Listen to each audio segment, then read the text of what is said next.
welcome back. It's a cold, miserable February morning in Brixham here, and sailing is out of the question. Boat's out of the water anyway. So I thought it'd be a good idea to sit down and work out how much we've spent this last year. How much does the season cost us? How much does it cost to keep Morning Vicar on the water, in the Dart, one of the premier sailing locations in the country? And is it worth it? Let's find out.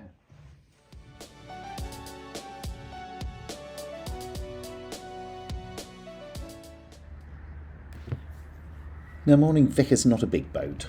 She's a Cornish Shrimper 19, so 19 foot long, a bit more with the bowsprit. All in all, a little under 7 metres. So, quite a small, inexpensive boat. And we all know the old adage, a boat is just a hole in the water that you throw money into. But how much money am I actually throwing into that hole? I decided to add up everything I've spent on and around the boat over this season, basically from February 2004 to February 2005. Now, I was initially quite reluctant to do these sort of sums, as these sorts of things lead to family discussions of a very worrying kind. They start with questions like, think what else we could have done with that money, and I wonder how much that is per trip. These conversations need to be shut down quickly, as they inevitably lead to, well, less sailing and more gardening and stuff. However, I'm married to an accountant, and she has a far better idea of the costs than me. And when I say better, I mean a complete and accurate record of what was spent on what. So I risked the perils of a full financial review and audit and started to add things up.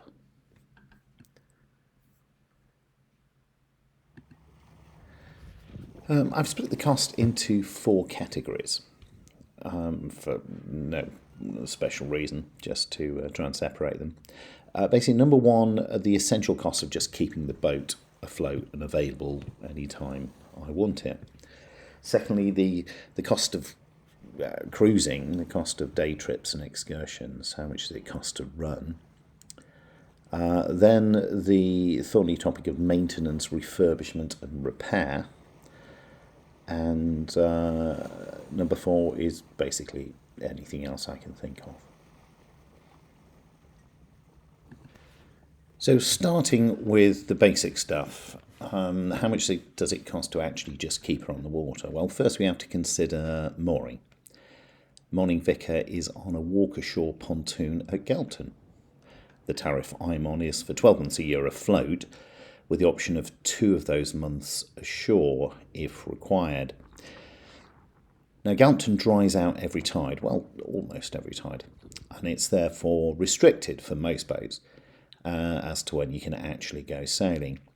But with Vicar only drawing a few inches and quite capable of making way in soft mud when necessary, this restriction is actually far less than you might imagine. In fact, a couple of hours either side of low tide. Anything else we can usually get out. And if I can't make the timing work, I'll put her on a visitor's mooring or one of the town pontoons for a few hours, or even into Noss and Dart Marina or somewhere. We don't often have to do that. Now, my basic cost for this is £2,415 a year. For contrast, a berth in one of the local marinas like Noss, Darthaven or Brixham even, assuming you could find a place, would cost about £6,000. In addition to that, we pay dart fees, basically harbour dues, and for Vicar that comes to £120 a year. Insurance this year was £321. In previous years, I've self-launched and the boat has spent its time ashore on her trailer. But this year, I wanted to store her off the trailer so that I could anti-foul a little easier and better and do some other maintenance like dropping the centre plate for inspection. So This year I've opted to have her lifted out and put on blocks. This costs £250. As soon as they get the big crane out, it costs £250. And around £70 for a jet wash clean off. So the total for just keeping her in the water and have her available for any time I want to hop on comes to £3,066. So what about the cost when I want to go somewhere? A bit of cruising, a bit of day sailing. What have I spent during my wanderings this year? Well, in total, I've only spent 7 nights as a visitor in marinas. I've been to Dartmouth, Plymouth and Brixham. We've had a couple of nights on moorings in Salcombe. And all this added up to £281.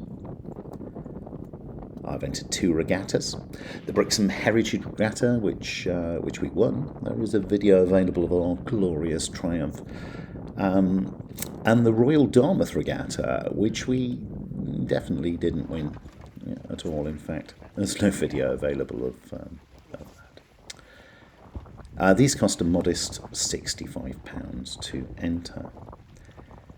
In addition, I spent £86 on petrol for the engine, and this all adds up to £432.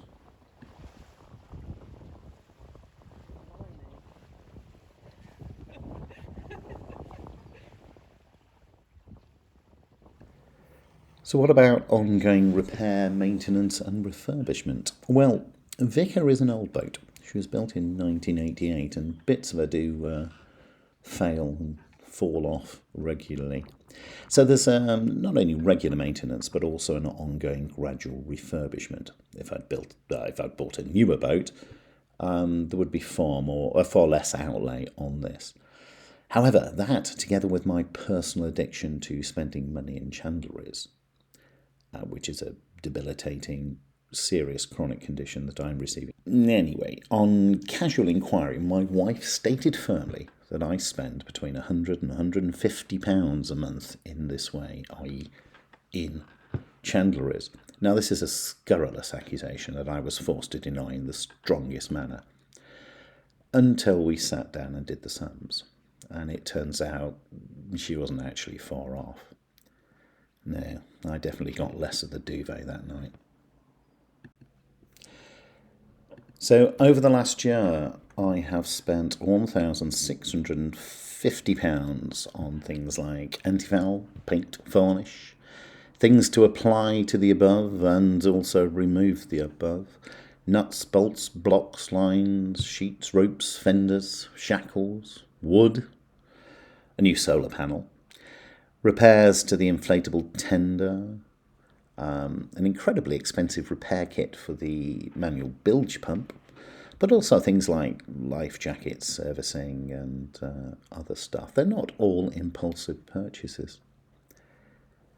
There was also an engine service which cost $235. So the total for maintenance over the 12 months, February to February, is a whopping £1,910. So last category, other stuff, anything else I could think of that's kind of boat related. Well, the first thing is very much boat related. I bought some second-hand sails, second-hand men's sail basically, of £350. I wanted to fit a chart plotter and fish finder. There's a video about that. And this came to £620. A lot of that was a birthday present.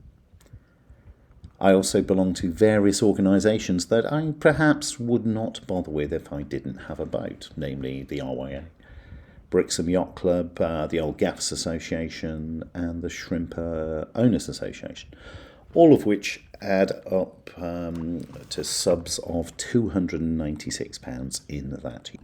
I have a number of bits of software and app subscriptions that are sailing related, namely Navionics. Navionics is £40 a year. And the rest for the weather, tides and such like add up to £45. So this other stuff this year has added up to £1,351 spent. So, drum roll please, the grand total comes to £6,759. And you know what? I'm not that unhappy with that. What else could I? I mean, we have done with the money. Well, we could have had a couple of weeks chartering in the Med, nice holiday somewhere.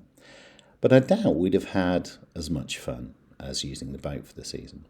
Overall, I think this is a reasonably good value for a 7-metre boat in one of the best sailing locations, most sought after sailing locations in the country. Now remember, a lot of this is quite discretionary, and if I'd wanted to, I think I could probably have had much the same experience for just under 5,000. So what do you think? What have I missed? How much do you spend each year on your boat? Do you try and hide some of it from your wife? Please let me know in the comments. I'm keen to get a better understanding of how much boat ownership costs. Once again, thank you very much for watching. Please like and subscribe. It really helps the algorithm. Whatever that means, I have no clue. And I'll see you next time for hopefully some actual sailing. Goodbye.